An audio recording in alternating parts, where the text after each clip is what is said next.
সালামু আলাইকুম। জনাব তারেক রহমান গতকালকে আন্তর্জাতিক একটা ম্যাগাজিন টাইম ম্যাগাজিন সেখানে বেশ কিছু বিষয়ে তিনি কথা বলেছেন। তো এই কথাগুলোর মাঝখানে খুবই গুরুত্বপূর্ণ পার্ট হচ্ছে যে আওয়ামী লীগ ইস্যুতে আসলে কি ভাবছেন বিএনপি। জনাব মির্জা ফখরুল ইসলাম তিনি বলছিলেন যে আওয়ামী লীগকে বাহিরে রেখে যে নির্বাচন হচ্ছে সেই নির্বাচনটা আসলে কতটুকু সুষ্ঠু হবে বা কতটুকু গণতান্ত্রিক হবে বিশ্ব দরবারে এ নিয়ে কিন্তু তিনি একটা বক্তব্য দিয়ে সমালোচনার মুখে পড়েছেন। ঠিক এর একদিন পরে যখন আমরা বাংলাদেশের গণমাধ্যমগুলোতে জনাব তারেক রহমানের টাইম ম্যাগাজিনে আসা প্রচ্ছদে আওয়ামী লীগের নির্বাচন এবং নিষিদ্ধকরণ ইস্যুতে আসলে তিনি কি ভাবছেন, নিষিদ্ধ না, বিষয়টা হচ্ছে যে সাময়িকভাবে আওয়ামী লীগের কার্যক্রম স্থগিত, কিন্তু এই নির্বাচনে আওয়ামী লীগ আপাতত নিষিদ্ধ বা এখানে বিভিন্ন অঙ্গ সংগঠনকে নিষিদ্ধ করা হয়েছে। তো নির্বাচনে আওয়ামী লীগকে আসলে বিএনপি চায়।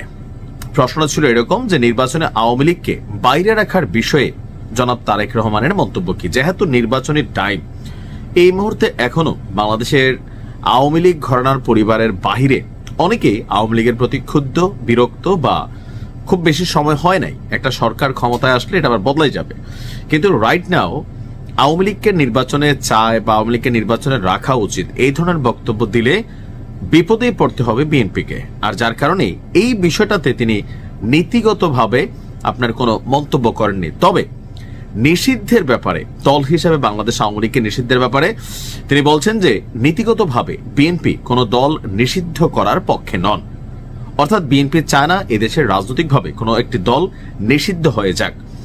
কেন চায় না? তার বক্তব্য, আজ যদি একটি দল নিষিদ্ধ করা হয় তবে কাল আমার দল যে নিষিদ্ধ হবে না তার নিশ্চয়তা কি? তবে যারা এই দলটার মধ্যে অপরাধী আছেন তাদের শাস্তির বিষয়ে তিনি আপোষহীন।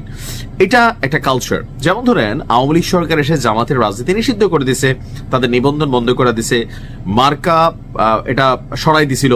তো এগুলার কারণে জামাতের সাথে বিএনপির যে জোট ছিল, জামাতের নেতারা এই যে রাইট নাও আমাদের ডাক্তার শফিক সাহেব আছেন তিনিও কিন্তু ধানের শীষের প্রার্থী ছিলেন। তো জামাত বিকল্প ধারায় রাজনীতি করছে।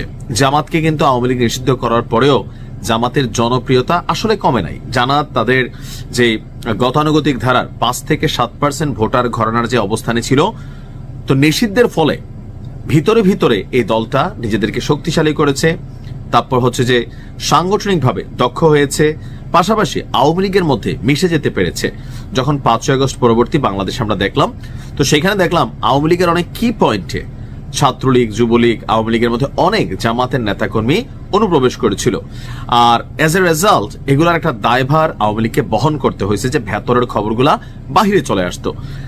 বাট 5ই আগস্টের পর জামাত তাদের রাজনৈতিক নিবন্ধন ফিরে পেয়েছে, নির্বাচনের জন্য তারা যোগ্য হয়েছে, কিন্তু যারা নিষিদ্ধ করলো আওয়ামী লীগ তারাই উল্টা এখন এক ধরনের নিষিদ্ধ অবস্থানে আছে।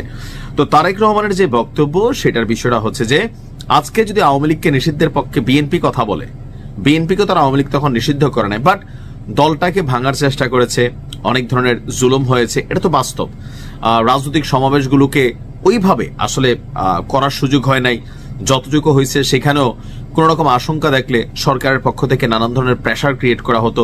তো সবকিছু মিলিয়ে বিএনপি নিজে যে যন্ত্রণাটা ভোগ করছে, এর বিপরীতে জনাব তারেক রহমান মনে করেন যে কোন দল আসলে নিষিদ্ধ হওয়া উচিত না। আর এটার মেইন কারণ হচ্ছে বাংলাদেশের রাজনীতি পরিবর্তনশীল। আজকে একটা সরকার আছে, ডক্টর ইউনূস আছেন, ক্ষমতা একরকম দেখা যাচ্ছে।